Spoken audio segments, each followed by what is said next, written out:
20 वर्षांच्या मुलींचे आवाज वापरायचे की अनाघा ढोमसे, आनंदी जोशी, मधुरा कुंभार, सायली ओक, की त्यामुळे येथल्या कुलाकुलात आपण आता नंतर ऐकूच गाणं तेव्हा तुमच्या लक्षात येईल. ऐकतानाच दृकश्राव्य झालेलं आहे. ऐकतात. हा म्हणजे गाणं खरं तर फक्त श्राव्य नाहीच आहे, ते सगळ्या तुमच्या संवेदनातनं ऐकायला पाहिजे. तुम्हाला काही स्पर्शही झाले पाहिजेत, तुम्हाला कसली तरी चव ही लागली पाहिजे. आणि आपण फार मोनो सेन्सिटिव्ह आहोत, म्हणजे एकच कुठल्या तरी संवेदनेने आपण काम करतो की गाणं म्हणजे ऐकणं. मला गाणं दिसतं, मला गाण्याचा सुगंध येतो, मला गाण्याची चव कळते, असं ते सगळं त्या सगळ्या संवेदनांनी. आणि ह्या गाण्यावर तर मी R.D. बर्मननी म्हटलेलं आहे की चाल केली, मी स्विच करतो, चाल केली म्हणजे गाणं होत नाही, त्या गाण्यावर संस्कार करावे लागतात, खूप संस्कार करावे लागतात, आणि तेव्हा जाऊन त्याचं गाणं होतं. या विशिष्ट गाण्यामध्ये तर मी खूप त्याच्याबद्दल विचार केला आणि संस्कार केले माझ्या परीने. ते चांगले असतील, वाईट असतील, कमी दर्जाचे असतील, अधिक दर्जाचे असतील, ती गोष्ट वेगळी, पण प्रयत्न जे करायला पाहिजेत ते केले.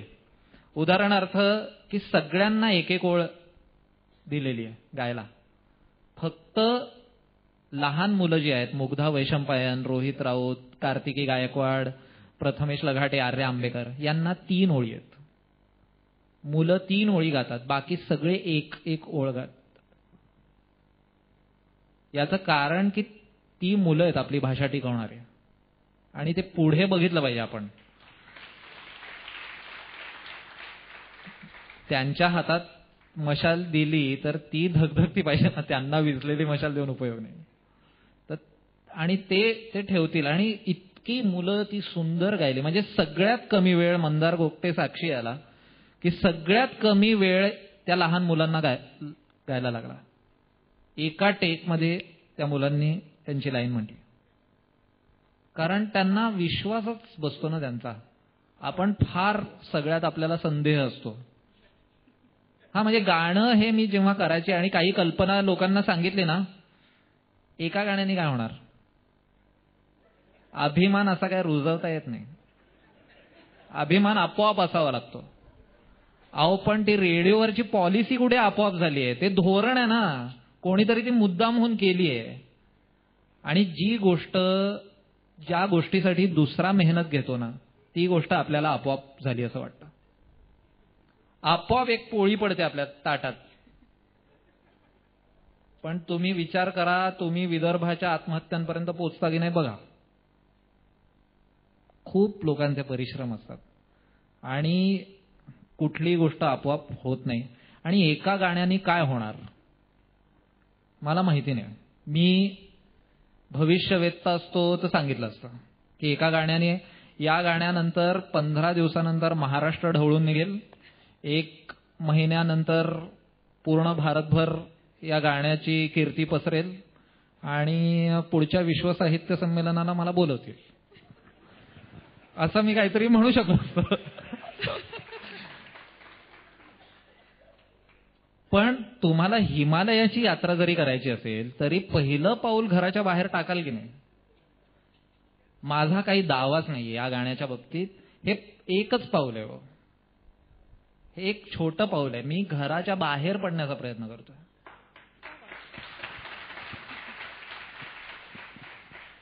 त्यामुळे, आणि तू मगाशी म्हणालीस ना राग, बरेच लोक म्हणतात की हा तुझा जो काय लढा आहे, हा लढा नाहीये. बाहेर जे नाव दिलंय ना, आनंद यात्रा, ही आनंद यात्रा आहे.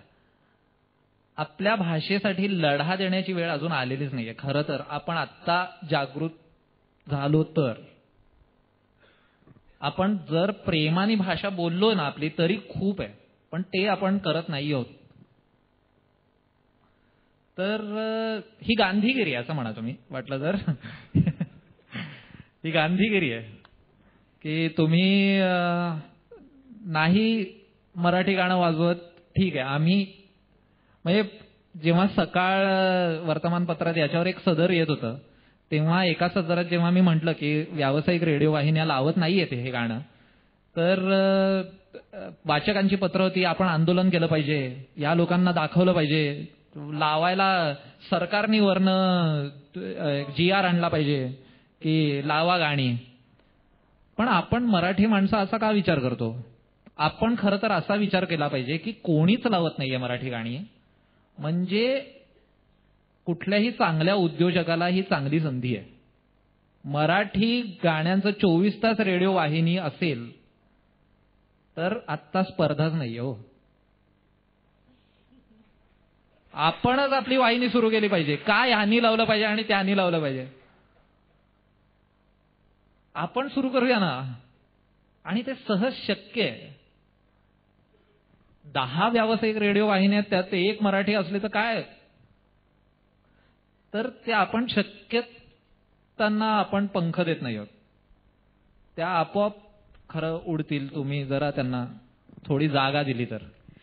कौशल, 112 गायक आणि अनेक लोकांचा कोरस असं मिळून हे गाणं झालंय. 356 लोकांचा कोरस. 356 अगदी कॉमन ऑडियन्सचा कोरस होता. नाही, ते सगळे गायक होते. सगळे गायक होते. म्हणजे तुम्हाला सांगतो काय झालं की जेव्हा 112 गायक हे ठरले शेवटी की यांच्या आवाजामध्ये करायचं, तेव्हा असं वाटलं की आता याला भव्य आणखीन करण्यासाठी काय करता येईल. तर 3.5 म्हणजे आम्ही ठरवलं होतं की 200 लोकांचा कोरस, कारण मी 300 लोक पहिल्यापासून म्हणत होतो. तर 300 लोकांचं गाणं करायचं तर कोरस पाहिजे आपल्याला. तर 200 लोकांचा कोरस करू की 200 लोकांचा समूह गातोय. 200 लोकांचा समूह आतापर्यंत किमान भारतात कधीच ध्वनिमुद्रित केलेला नव्हता. ते कसं करायचं इथपासून प्रश्न होते, कारण एवढा मोठा स्टुडिओच नाहीये की जिथे 200 गायक मावू शकतील. मग करायचं काय? मग आम्ही ठरवलं की अशाच एका सभागृहात करावं. ते विजय देसाई आहेत याचे यशवंतराव चव्हाण केंद्राचे. ते मला म्हणाले की मी तुला उपलब्ध करून देतो शनिवार रविवार सोडून. म्हटलं शनिवार रविवार नकोच आहे. आणि मी आवाहन असं केलं मी आणि माझ्या सहकाऱ्यांनी लोकांना की तुमचं योगदान म्हणून तुम्ही एक तुमच्या कामकाजाचा दिवस द्या, एक वर्किंग डे, एक कामकाजाचा दिवस द्या.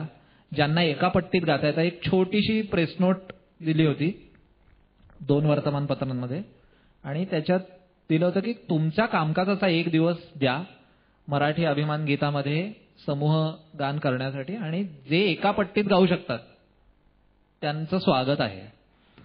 विनय राजवाडे माझा संगीतकार मित्र आहे, त्यांनी खाली त्याच्या ऑडिशन्स घेतल्या आणि 350 लोक आले.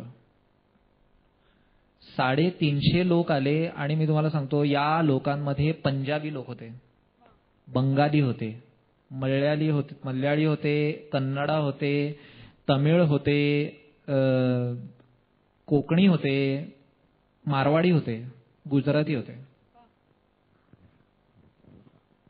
आपण जो एक प्रचलित केलेला शब्द आहे ना अमराठी, हा माझ्यामध्ये चुकीचा शब्द आहे. तुम्ही दुसऱ्या भाषांमध्ये बघा, अतमिळ असा शब्द ऐकला का तुम्ही कधी? अहिंदी आहे हा माणूस, असा ऐकला का शब्द? आपण मराठीवरनं फोकसच जेव्हा अमराठीवर नेतो आणि अमराठी जास्त प्रचलित शब्द होतो आपल्याकडे. हे अमराठी नाही आहेत, हे मराठी लोक आहेत, महाराष्ट्रात राहिलेले आहेत, वाढलेले आहेत, जन्म झालेला आहे. आपण सर्वसमावेशक नाही आहोत. एका टीव्हीच्या कार्यक्रमामध्ये ते निवेदक खूप उत्साहाने बोलत होते आणि समोर मला वाटतं मनसेचे राम प्रधान बसले होते आणि त्यांना विचारला प्रश्न की राम प्रधान तुम्ही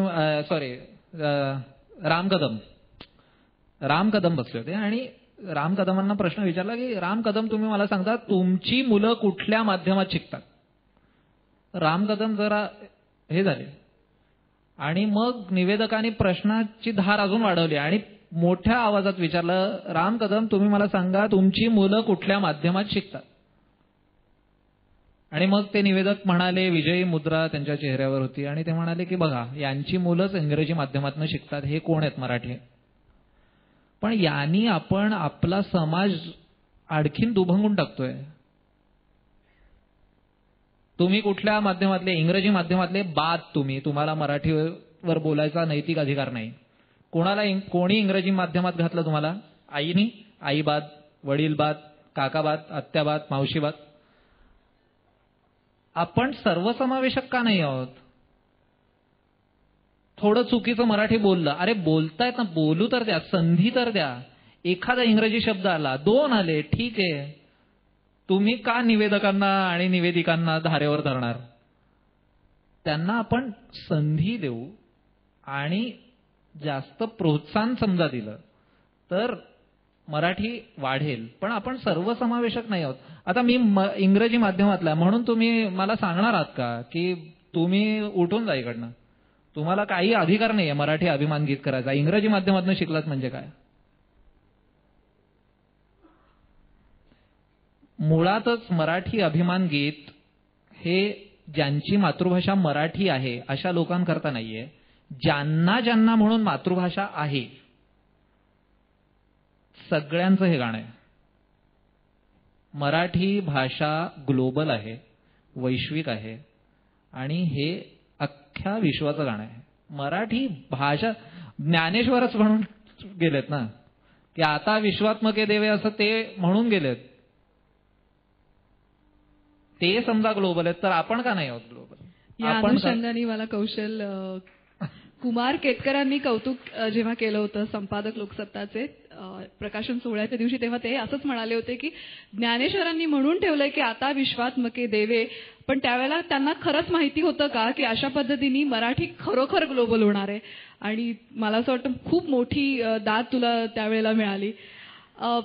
तू जसं म्हणालास की कोरसमध्ये अनेक मराठी मातृभाषा नसलेले, असं म्हणूया, अमराठी शब्द टाळते मी, असे अनेक जण गाऊन गेले. तसे गाण्यातही हरिहरन, शंकर महादेवन असेही गायक की ज्यांची मातृभाषा आहे त्यांना त्यांची, पण मराठी नाहीये, असे गायक गायले. तर त्यांचं स्पिरिट काय होतं गातानाचं? त्यांना काय भावना होत्या मराठी अभिमान गीत गाताना? मी तुम्हाला सांगतो की या सगळ्यांचे अनुभव अत्यंत हृद्य आणि हेलावून टाकणारे होते. की हंसिका अय्यर ही जी गायिका आहे तिने माझ्याकडेच मराठी गाणी गायला सुरुवात केली, आणि ती माझ्याबरोबर जेव्हा मी चेन्नईला रेहमानच्या स्टुडिओमध्ये गेलो तेव्हा ती चेन्नईला माझ्याबरोबर आली, मला भाषेची अडचण येऊ नये म्हणून. म्हणजे आपण किती खरं सहिष्णू आहोत बघा. इथे तिकडनं रेहमान आले तर त्याला इंटरप्रिटरची गरज नाही पडत, तर तिकडे भाषेची अडचण. आणि तुम्हाला सांगतो की शंकर महादेवनला मी फक्त सांगितलं होतं की शंकर, मी एक गाणं करतोय, त्याच्यात एक ओळ गायची. शंकर महादेवांनी काहीच प्रश्न विचारला नाही की काय करतोयस, कुठली ओळ, मी एक ओळ कशाला गाऊ. तो म्हणला हा सांग ना कधी. मग मी एक तारीख आमची ठरली आणि तो म्हणला ठीक आहे, मी या दिवशी यशराज स्टुडिओमध्ये ध्वनिमुद्रण करतोच आहे, तर तू ये 8 वाजता, आपण करूया. मी 8 वाजता पोचलो वरतीच यशराज स्टुडिओमध्ये. विजय दयाळ आमचा मित्र आहे, त्याच्या स्टुडिओमध्ये आम्ही करणार होतो याचं शंकर महादेवांची एक ओळ. आणि मी गेलो तेव्हा शंकर महादेवन निघालेला होता तिकडनं, त्याचं रेकॉर्डिंग आटपून. तर मी फोन केला. शंकर महादेवन खूप दिवसभराच्या कामानंतर अंधेरीहून वाशीला, जिथे तो राहतो, तिथे निघाला होता आणि तो जुहूपर्यंत पोहोचला होता. तर मला वाटलं आता गेलं म्हणजे. तर तो म्हणला नाही मी परत येतो. फक्त एक ओळ गाण्याकरता शंकर महादेवन पुन्हा स्टुडिओमध्ये आला आणि तो म्हणाला हा सांग काय आहे, काय करतोयस काय तू, म्हणजे एक ओळ गायचे म्हणजे काय. तर मी त्याला ही सगळी कहाणी सांगितली. तेव्हा तो म्हणाला गाणं ऐकव. आणि गाणं ऐकल्यानंतर त्याच्या डोळ्यात पाणी होतं. आणि त्यांनी माझ्याकडे बघितलं आणि हात हातात घेतले आणि म्हणाला की तू या गाण्यासाठी माझा विचार केलास त्याबद्दल धन्यवाद. आणि तुम्ही ऐका, म्हणजे त्यांनी जी ओळ गायली आहे ती तुम्ही ऐका, त्याच्यातनं तुम्हाला ते जाणवेल की किती प्रेमाने त्यांनी ती ओळ म्हटलेली आहे. आणि जेव्हा तो ते म्हणून बाहेर आला तेव्हा तो म्हणाला की तू हरिहरांना विचारलंस का? मी म्हटलं माझी आणि त्यांची ओळख नाहीये. तर तो म्हणाला मी त्यांना सांगतो गायला, ते गातील. भावनेच्या भरात तिकडनंच त्यांनी फोन केला असता हरिहरांना तर मी समजू शकतो. त्यांनी दुसऱ्या दिवशी हरिहरांना फोन केला आणि त्यांना सांगितलं की तुम्हाला या गाण्यामध्ये गायलाच हवं. हरिजी म्हणाले गाईन ना मी. दुसऱ्या दिवशी मी त्यांना फोन केला, अस्खलित मराठीत हरिहरन माझ्याशी बोलले. ते म्हणाले कधी येतोस? मी सांगितलं तुम्ही म्हणाल तेव्हा. त्यांनी एक दिवस दिला, आम्ही त्यांच्याकडे घरी जाऊन त्यांचं ध्वनिमुद्रण केलं, सगळा स्टुडिओ बरोबर घेऊन गेलो. आणि जेव्हा मी त्यांनाही ही कथा सांगितली की यासाठी मी हे गाणं करतोय, ते म्हणाले मी तुझ्या बरोबर आहे, या बाबतीत मी अत्यंत जहाल आहे. हे त्यांनी मला मराठीत सांगितलं. आणि एवढंच नाही, खूप उत्साहाने गायले. आणि मग येथल्या चराचरात राहते मराठी हे जी ओळ होती तिथे त्यांनी आपणच सांगितलं इथे मी एक तान घेतो, म्हणजे असं वाटेल की चराचरात मराठी आहे असं वाटेल. तर या सगळ्यांचे अनुभव इतके हृद्य होते की, किंवा विश्वदीप चॅटर्जी ज्यांनी अत्यंत प्रेमाने हे गाणं केलं. आणि मगाशी मला वाटतं तुमच्यापैकी किती जणांना माहितीये मला माहिती नाही, पण ह्या गाण्यासाठी एकही प्रायोजक नव्हता, कुठल्याही राजकीय पक्षाकडनं मदत नव्हती किंवा पाठिंबा नव्हता. हे सगळे 1400 मराठी लोकांनी, ज्याच्यात राजकारणी पण आहेत आणि बाकी पण आहेत, पण 500 रुपये दिले. आपण त्या मुद्द्याकडे येऊया कौशल. पण मला असं वाटतं की तुझे अनुभव गायकांबद्दलचे आपण ऐकले, पण गायकांना हे गाणं गाताना कसं वाटलं याची एक एव्ही आपण बघूया. हो, एव्हीला मराठी दृकश्राव्य ऑडिओ व्हिज्युअल ऐकावं आणि ऐकवावं असं हे मराठीचं गीत खास सर्व कलाकारांनी मिळून तयार केलेलं आहे. तेव्हा प्रत्येकाने मराठी भाषेचा आणि या गीताचा प्रसार जरूर करावा. मुख्य म्हणजे आपल्या घरातल्या लहान लहान मुलं. आता त्याच्या पुढे जाऊन या सगळ्या प्रोसेसमध्ये एक महत्वाची बाब अशी होती की जसं तू मगाशी म्हणालास की मी असं एक गाणं करतोय असं म्हटल्यानंतर प्रायोजकांच्या उड्या पडणं स्वाभाविक होतं. पण तू असं प्रत्येकाला आवाहन केलं होतंस, मराठीचा अभिमान बाळगणाऱ्या प्रत्येकाला असं आवाहन केलं होतं की मी हे असं गाणं करतोय आणि मला खूप मोठ्या प्रमाणावर करायचंय, मोठ्या लेवलवर करायचंय आणि तुमच्याकडनं मला फक्त 500 रुपये हवेत. गाणं तयार व्हायच्या आधी अशा पद्धतीने आवाहन करणं हे कठीण होतं आणि मराठीचा अभिमान बाळगणारे खूप असतात, खिशातनं ऍक्च्युली पैसे काढणारे खूप कमी असतात. या हसण्यावरनं मला कळलं. तर हा जो तू एक तुझा हा एक मार्केटिंग म्हणता येणार नाही, पण तुला हे जे आवाहन होतं आणि आव्हान होतं ते पेलणं किती कठीण गेलं, कसं झालं हे सगळं? काही आपल्या भाषेशी संदर्भात दंतकथा असतात की मराठी माणूस एकत्र येत नाही. ही एक दंतकथा आहे. ही खरं तुम्ही ज्या ज्या प्रांतात जाल तिथल्या प्रांतातले लोक आपापल्या प्रांतातल्या लोकांबद्दल असंच म्हणत असतात, पण मराठी माणूस एकत्र येत नाही हे तर याच्यावरनं तर सिद्धच होतं. बरं, आम्ही काय याच प्रकल्पाला एकत्र आलो का? नाही.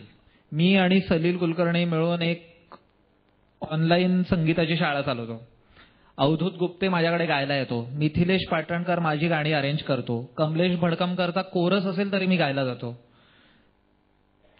त्यांच्या कार्यक्रमांना टाळ्या वाजवायला जातो. आणि आम्ही एकमेकांबरोबर एरवी सुद्धा खूप शेअरिंग करत असतो. आम्ही एरवी सुद्धा एकमेकांची गाणी ऐकतो, आवडलं तर सांगतो, त्याच्यात काय होऊ शकली असती अशा शक्यता नमूद करून दाखवतो. एकमेकांच्या गाण्यांबद्दल अत्यंत प्रेमाने जिव्हाळ्याने आम्ही बोलतो. म्हणजे अगदी मी मगाशी सहज सांगून गेलो ना की अजय अतुलची गाणी ऐका, तर हे कारण त्यांचं संगीत मला आवडतं म्हणूनच मी सांगतो. तर ह्या काही दंतकथा आहेत. दुसरी गोष्ट म्हणजे हे आवाहन मी केलं, तर आवाहन मी केलं नव्हतं, मी आमंत्रण दिलं होतं आणि त्या आमंत्रणाचा मान मराठी लोकांनी ठेवला, याच्यात मला खूप आनंद आहे. भाषेसाठी आपल्या अजून देणग्या गोळा कराव्या अशी वेळ आलेली नाही आहे. माझं आमंत्रण अगदी सहज स्पष्ट होतं की मायकल जॅक्सनची सीडी आपण 500 रुपयाला घेतो, तुम्ही जगातलं सगळ्यात भव्य गाणं 500 रुपयाला घ्या, मी तुम्हाला ती सीडी घरपोच करतो तुमच्या नावासहित. म्हणजे या गाण्याचे बाकी काय विक्रम होतील वगैरे मला माहिती नाही, पण जगातलं सगळ्यात मोठं इनले कव्हर हे या गाण्याचं होईल, कारण 1400 लोकांची नावं आहेत त्याच्यात, 2000 लोकांची, म्हणजे की 1400 लोक आणि जे बाकीचे गायले, वादक, तंत्रज्ञ, गायक, या सगळ्यांची नावं त्या गाण्याशी जोडली गेलेली आहेत. याच्यात एक आणखीन गोष्ट मला हवी होती की मराठी माणूस एकत्र येत नाही, ही दंतकथा हे याच्यामुळे सिद्ध होतं की हे सगळं कुठल्याही प्रायोजनाच्या बळावर केलेलं नाहीये, एकत्र माणसं आली आणि त्यांनी हा सगळा प्रकल्प केलेला आहे. आणि याच्यात आपली म्हणजे सामान्य माणसाची ताकद ही लक्षात येते, ती आपल्यालाही लक्षात यावी आणि दुसऱ्यांनीही ती लक्षात घ्यावी, या कारणासाठी ही योजना केली. आणि 2000 लोकांचे हे अपेक्षित होते, पण खूप तुम्हाला माहिती आहे की माध्यमांमधनं इतकी सगळीकडे चकचकाट आहे की त्या सगळ्या चकचकाटामधनं आपली साधी गोष्ट पोचवायला खूप कष्ट जातात, त्याच्यासाठी वेळ लागतो. खरं तर मागच्या 1 मेला मला हे गाणं करायचं होतं, प्रकाशन या गाण्याचं, पण ते नाही जमलं. ते उजाडायला थोडा वेळ जावा लागतो, पण ठीक आहे ना, वेळ गेला पण चांगलं झालं की, असं म्हणण्यासारखं या गाण्याबाबतीत झालं. त्यामुळे मला विचार हाच होता की आपण सगळे एकत्र येऊन हा करू, आणि मग आम्ही 1400 लोकांना ही सीडी आता पाठवलेली आहे. हे तुझं आमंत्रण किंवा हे तुझं जे म्हणणं होतं ते मांडण्यासाठी तू इंटरनेटमधल्या फेसबुकचा खूप उत्तम प्रकारे वापर करून घेतलास. आणि फेसबुकवर जाणारी जनरेशन जनरली अशी आहे की you know my mother tongue is Marathi, puran poli sound so traditional वगैरे, puran poli sound so delicious you no.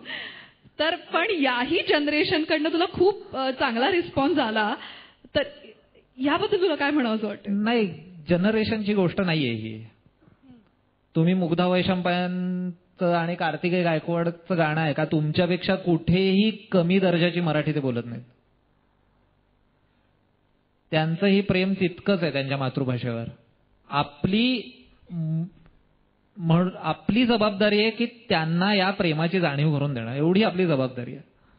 बाकी इंग्रजी जगाची भाषा आहे हा मला वाटतं की एक गैरप्रचार आहे. कारण जास्त लोक जे बोलतात अशी भाषा घेतली तर चायनीज जास्त लोक बोलतात, म्हणजे लोकसंख्येच्या हिशोबाने जास्त देशांमध्ये बोलली जाणारी भाषा तर स्पॅनिश आणि फ्रेंच पण आहेत. आणि फ्रान्समध्ये, इंग्लंडच्या शेजारी बोलत नाही तो इंग्रजी लोक. मग इंग्रजी समजा जगाची भाषा, तर मराठी पण आहे, का नाही? आपण करू शकू, जगाची भाषा मराठी करू शकू आपण. कारण आत्ताही 4 देशांमध्ये मुख्यतः मराठी बोलली जाते, इस्रायल, मॉरिशस, अमेरिका आणि भारत. सिलिकॉन व्हॅलीमध्ये काही दिवसांनी फक्तच मराठी ऐकू येईल असं मला वाटतं.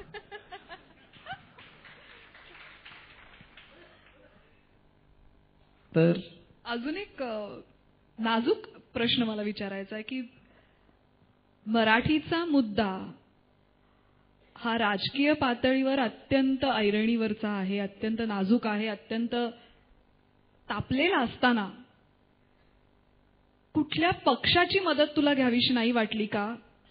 का तू ते मुद्दामून टाळलंस का कोणी अप्रोचच नाही केलं? नाही, असं नाही झालं की राजकारण्यांची किंवा राजकारणाची काही ॲलर्जी नव्हती, पण एका पक्षाचं गाणं ते होऊन द्यायचं नव्हतं. उद्धव ठाकरेंनी मला जेव्हा त्यांना हे कळलं तर त्यांनी मला बोलवलं आणि त्यांनी मला असं सांगितलं की तुमचा छान प्रकल्प आहे कौशलजी, बोला तुमची माझ्याकडनं काय अपेक्षा आहे. तर मी त्यांना म्हटलं सर 500 रुपये द्या. तर ते हसले तुमच्यासारखेच आणि ते म्हणाले की मी तुम्हाला 11 लाख रुपये देतो, तुम्ही हे गाणं करा आणि 1 मेला द्या. आणि हा मी कोणाच्याही मराठी प्रेमावर संदेह घेणार नाही.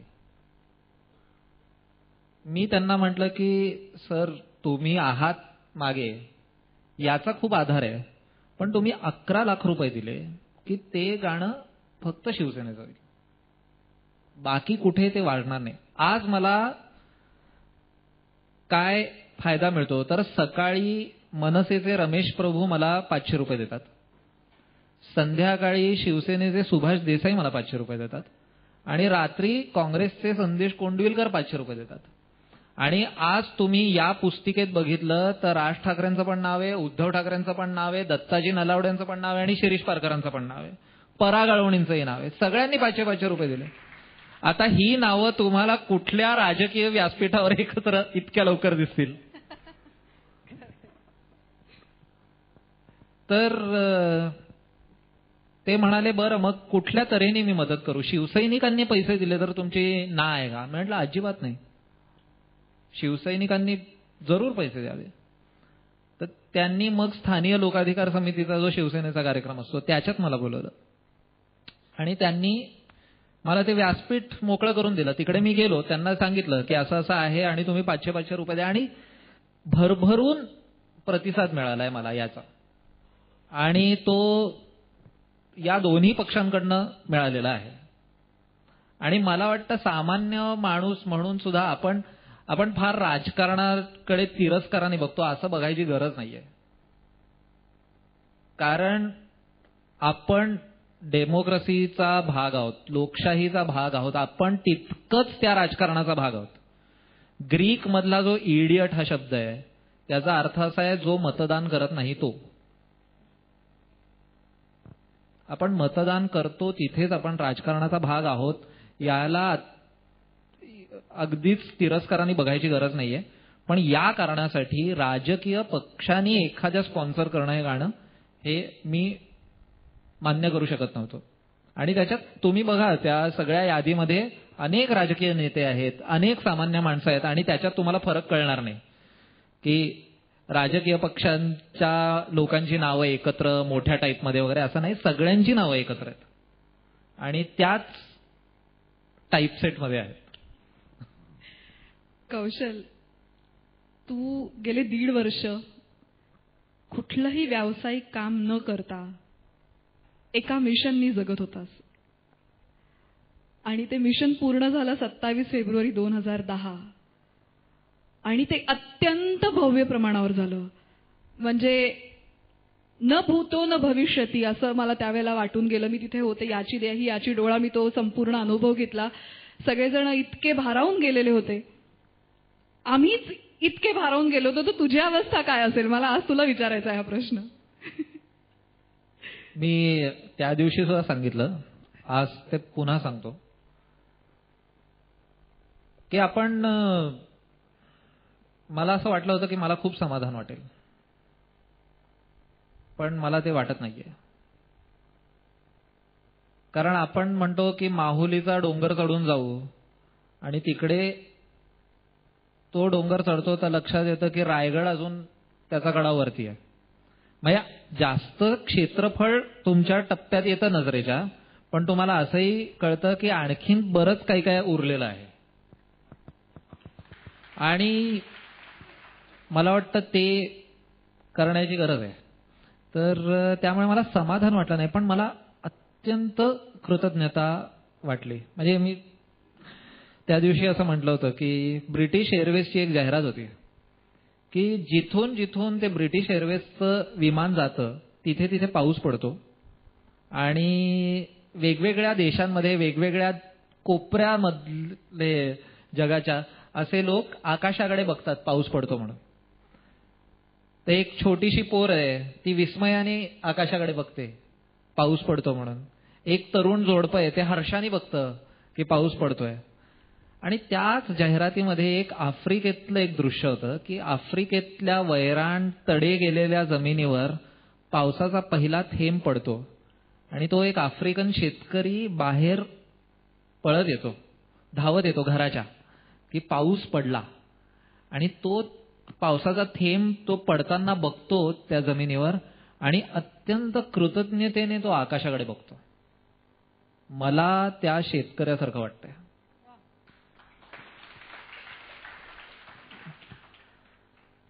खूप लोक माझ्या बरोबर उभे राहिले, खूप लोक माझ्या पाठीमागे उभे राहिले आणि त्यामुळे म्हणजे मला अत्यंत विनम्र झाल्यासारखं वाटतंय. मला हे लक्षात येतंय की हे एकट्या माणसाचं काम नव्हतंच कधी. आणि इतके सगळे लोक उभे राहिले, इतके सगळे लोक एकत्र आले म्हणूनच आणि केवळ म्हणूनच हे होऊ शकलं. यापुढे सुद्धा काहीही करायचं असेल तर मला या सगळ्या लोकांची मदत लागणार, किंबहुना त्याच्याहून जास्त लोकांची मदत लागणार. आणि कोणी करत असेल तर मीही ती करायला तयारी माझी झालेली आहे. आता तुझ्या या मिशनला इतक्या जणांनी साथ दिली आणि आता हेही सगळे देणार आहेत. डेफिनेटली टाळ्या होऊ देत, स्वतःसाठी टाळ्या वाजूया. आता मी तुला अशी विनंती करते की त्या दिवशी तू म्हणालास तसं असं वाटलं की अजून खूप करायचं राहिलंय. हंबलिंग एक्सपिरियन्स असं तू म्हणाला होतास. तर आता या व्यासपीठाचा वापर करून मी तुला असं विचारते की आता तुला पुढे काय करायचंय, आम्हाला सांग, म्हणजे आम्ही आहोत रेडी. माझ्या असं लक्षात आलंय की आपण इच्छा व्यक्त करायला घाबरतो की हे असं मला करायचंय, हे असं म्हणायला. पण ती इच्छा आपण व्यक्त करण्याचं धाडस केलं ना की बाकी पुढच्या सगळ्या गोष्टी होतात आपोआप.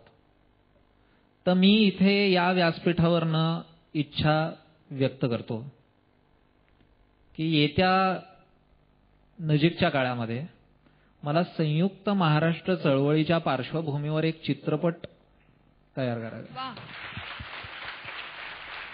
त्याच्यावर मी काम सुरू केलेलं आहे, ही एक गोष्ट. आणि दुसरी गोष्ट म्हणजे जिथून हे सगळं सुरू झालं ते सांगायला मला आनंद होईल की दुसऱ्या दिवशी म्हणजे 27 फेब्रुवारीला या गाण्याचं प्रकाशन झालं आणि 28 फेब्रुवारीला सकाळी 7:30 वाजता मुंबईच्या बिग FM नावाच्या व्यावसायिक रेडिओ वाहिनीवर लाभले आम्हास भाग्य बोलतो मराठी या गाण्याने मराठी गाण्यांची नांदी झाली. पुण्यामध्ये सुद्धा रेडिओ मिर्चीवर नवीन मराठी गाणी लागत नव्हती, ती या गाण्यांनी पुणे, कोल्हापूर, नाशिक, औरंगाबाद इथे मराठी गाणी लागायला लागली, वाजायला लागली. तर एक इच्छा माझी अशी आहे की ते ठीक आहे, ते वाजवतीलच, त्यांची चिंता आपण नको करायला. मला असं वाटतं की 24 तास मराठी गाणी वाजतील अशी वाहिनी आपल्याला पाहिजे आणि ती लवकरात लवकर आपल्याला आपल्यामधनच ती करायला पाहिजे. याच्यासाठी कोणीही उद्योजक पुढे येत असेल, सामान्य माणसं पुढे येत असतील, राजकारणी पुढे येत असतील, मी त्यांची मदत घेईन. पण हे झालं पाहिजे. तर ही इच्छा मी तुमच्या सगळ्यांच्या साक्षीने व्यक्त करतो. आणखीन एक गोष्ट आहे की 15वी सर्वाधिक बोलली जाणारी भाषा हे जे विश्वकोशातच आपलं सगळं ऐश्वर्य लपून राहिलं ना, तर ते थोडं बाहेर काढण्याची वेळ झालेली आहे विश्वकोशातून. तर 1 मे 2011 ब्रेबॉर्न स्टेडियमवर बुडापेस्ट फिल्हार्मोनिक ऑर्केस्ट्रा किंवा बर्लिन फिल्हार्मोनिक ऑर्केस्ट्रा यांच्याबरोबर आपण मराठी गाण्यांचं फ्युजन करू. 100 फिरंगी लोक आणि मराठी गाणी. काय काय संत साहित्य येईल. अहो मी एकटाच आहे का? खूप लोक करतायत ना, आणि खूप लोक करत आहेत. संत साहित्य सुद्धा येत आहे. अवधूत गुप्तेने परवा मुलाखतीत त्याच्या सांगितलं की त्यांनी तुकारामांचे अभंग केलेले आहेत. कळेल कळेल, तुम्ही विश्वास ठेवा, कळेल. कौशल, तुझी जी सगळी स्वप्न आहेत, तुझी सगळ्याच्या इच्छा आहेत, त्या पुऱ्या होवोत अशी मी सर्वांच्या वतीने तुला शुभेच्छा देते आणि विश्वास देते की आम्ही सगळेजण तुझ्या बरोबर आहोत ना. मला सर्व मराठी रसिक प्रेक्षकांना एक असं आवाहन करावंसं वाटतं की कौशलला हा विश्वास आपण फक्त हो म्हणून देऊया नको. बाहेर मराठी अभिमान गीताच्या सीडीज उपलब्ध आहेत. आजच एक पाऊल पुढे टाकूया, एक पाऊल उचलूया आणि जास्तीत जास्त सीडीज विकत घ्यायचा प्रयत्न करूया. माझं एक याच्यावरच सांगणं आहे की आपण वाढदिवसाला पुष्पगुच्छ देतो,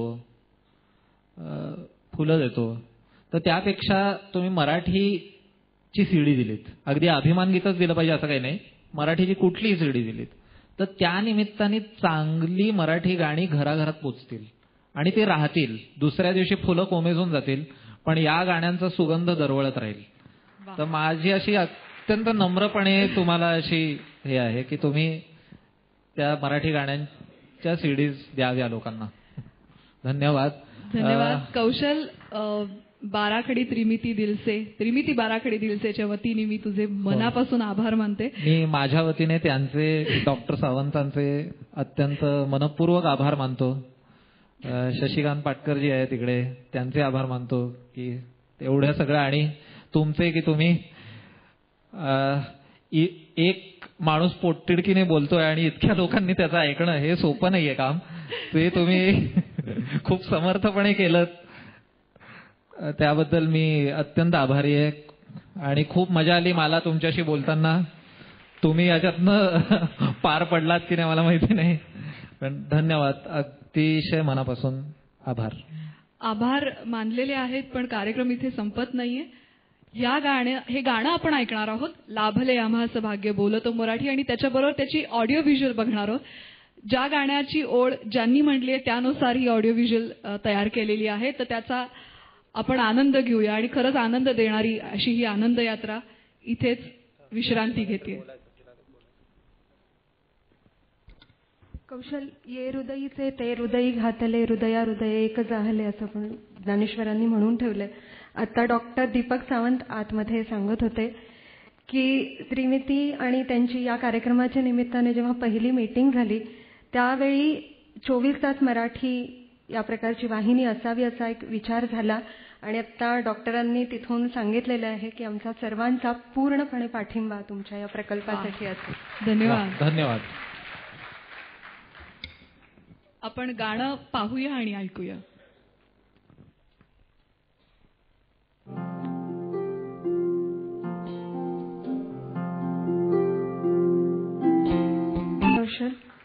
जाहलो खरेच धन्य ऐकतो मराठी.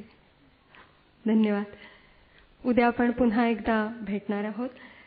उद्याच्या कार्यक्रमांमध्ये चाकोरी बाहेरील करिअरच्या संधी आणि प्रगतीच्या नव्या वाटा हा परिसंवाद आहे. यामध्ये किरण जोग, डॉक्टर राजीव तांबे, डॉक्टर शिवारे आणि विठ्ठल कामत यांचा सहभाग आहे. त्याच्यानंतर फोटोग्राफी ते राजकारण या मुलाखतीमध्ये माननीय उद्धवजी ठाकरे आणि त्यांची मुलाखत घेणार आहेत मिलिंद गुणाजी. आपण सर्वजण उद्या कार्यक्रमाला उपस्थित राहावं ही आग्रहाची विनंती. पुन्हा एकदा आपल्या सर्वांचे मनपूर्वक आभार. धन्यवाद.